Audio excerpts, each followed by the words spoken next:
Paano mag-visualize ng iyong yaman bago pa ito umiiral? May isang sandali sa pinakamalalim na katahimikan ng madaling araw. Kapag ang buong mundo ay natutulog pa at ikaw lamang ang kasama ng iyong mga saloobin, doon nagsisimula ang tunay na laban. Doon, sa puwang sa pagitan ng panaginip at katotohanan, nabubuo ang mga paniniwala mo tungkol sa sarili mo. Isipin ang eksena. Ikaw ay naglalakad sa isang makapal na kagubatan, napapalibutan ng kadiliman, ngunit mayroong isang malabong liwanag sa harapan mo na bahagyang sumasayaw sa pagitan ng mga puno. Hindi mo alam kung ano ang naroon, ngunit may isang tinig sa loob mo na nagsasabi na patuloy kang maglakad. Ang instinktong ito, ang halos di makatwirang pagnanais na ipagpatuloy, ay ang simula ng lahat ng maaari mong maging. Ang lakas na ito sa loob mo, ang maliit na ningas ng pag-asa, ay tinatawag ni Napoleon Hill na pagnanais na nagliliyab. At ngayon, mahal kong tagapakinig, sinasabi ko sa iyo, mayroon ka ng ningas na ito sa loob mo, ang lihim upang gawing apoy. Ang ningas na ito, na kayang magbigay liwanag sa iyong kinabukasan, ay nakasalalay sa iyong kakayahang mag-visualize ng iyong yaman bago pa ito umiral. Ang pag-visualize ng iyong yaman ay hindi lamang pag-isip ng pera sa isang bangko o material na luho. Hindi ito tungkol sa mga pangarap na pansamantala o mga hangarin na madaling mawawala. Ito ay tungkol sa paglikha ng makapangyarihang at malinaw na pananaw kung sino ka ba talaga, anong impluwensya ang gagawin mo sa mundo, at kung gaano kalawak ang mga posibilidad na maabot ng iyong buhay. Si Thomas Edison, ang taong nagbigay sa atin ng ilaw, madalas niyang sinasabi na ang kanyang isip ay isang mental na laboratorio bago ito naging pisikal. Inilalarawan niya ang bawat imbensyon, detalye at balakid bago pa man niya hawakan ang isang kasangkapan. Para sa kanya, nauuna ng pananaw ang aksyon. At kung si Edison, na minumura bilang baliw ng marami, ay nakapag-anyo ng mundong ito gamit ang kanyang imahinasyon, isipin mo kung ano ang maaari mong gawin sa pamamagitan ng pagturo ng iyong isip sa karaniwang hindi. Ngayon, isipin mo ngayon, ano ang nakikita mo kapag pinikit mo ang mga mata? Kung ang sagot mo ay walang anuman, siguro ay oras na para simulan mong ituro ang iyong isip na makita ang isang bagay. Ang isip ng tao ay parang isang manipis na putik na maaring hugis-hugin, at ang anyo na ibibigay mo rito ang magtatakda ng landas ng iyong buhay. Si Henry Ford, isa sa mga tagasunod ng pilosopiya ni Hill, madalas niyang sinasabi na, kung naniniwala kang kaya mo o hindi mo kaya, parehong tama ka. Naiintindihan ni Ford na ang isip ay kailangang iprogram para sa tagumpay.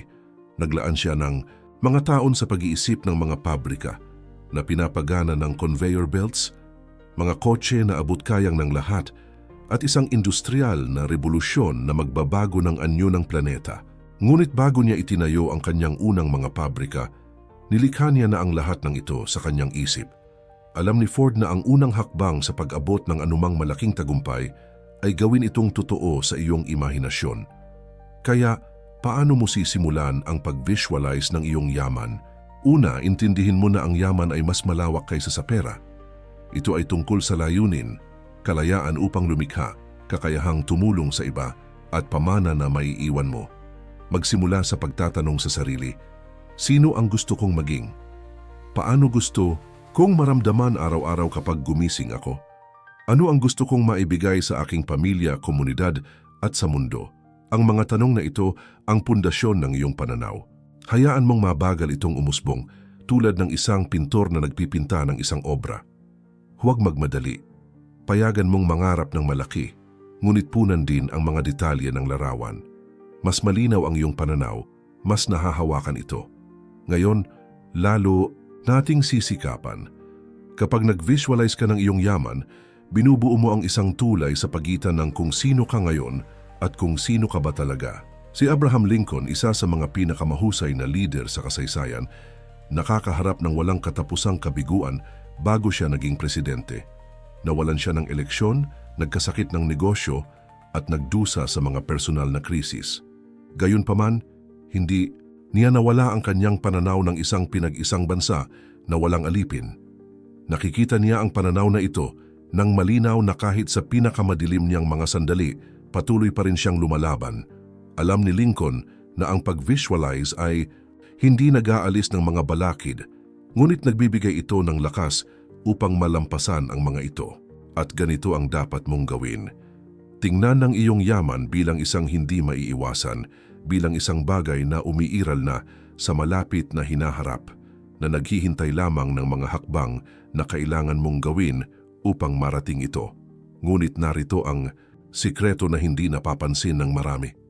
Ang pag-visualize ng yaman ay hindi lamang isang mental na ehersisyo. Ito rin ay isang emosyonal na pagsasanay.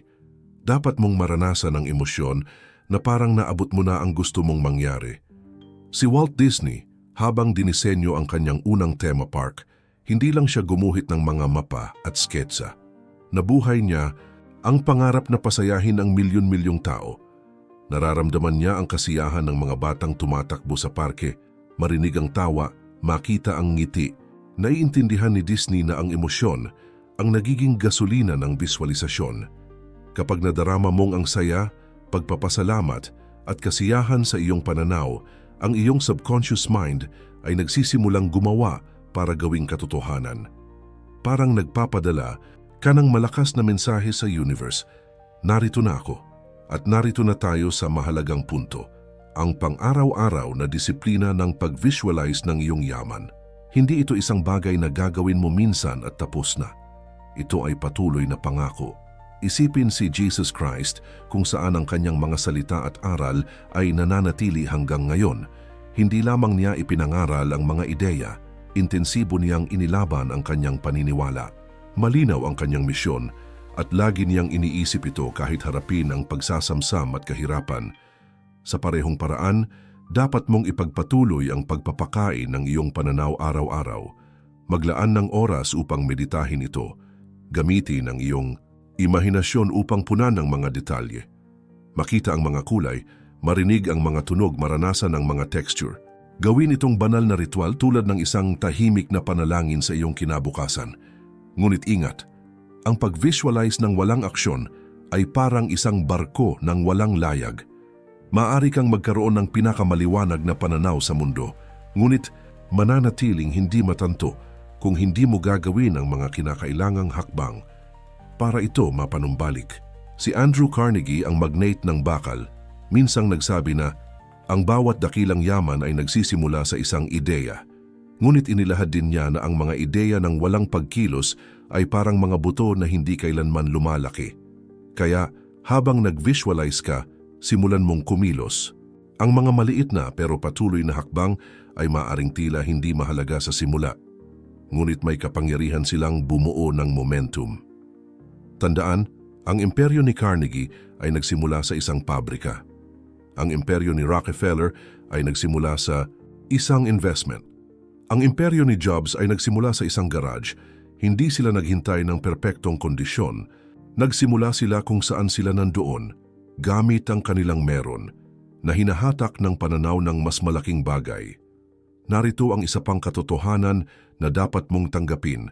Ang daan patungo sa yaman ay hindi tuwid. May mga sandali na susubukan mong ikatanong ang iyong pananaw. May mga araw na ang bigat ng katotohanan ay parang nakakasakal. Ganito rin ang naranasan ni Mother Teresa, na inialay ang kanyang buhay sa mga mahihirap at may sakit. Aminado niya sa kanyang mga sulat na nagdusa siya sa malalim na pagdududa. Ngunit hindi niya iniwan ang kanyang pananaw ng pagmamahal at awa. Patuloy siyang lumaban dahil alam niyang mas malaki ang layunin kaysa sa mga problema. At ganito ang dapat mong gawin. Yakapin ang mga kurba ng landas, matuto sa iyong mga pagkakamali, at patuloy na maglakad patungo sa liwanag na iniisip mo. Sa wakas, tandaan na ang pagpapasalamat ay ang lihim na sangkap ng pag-visualize.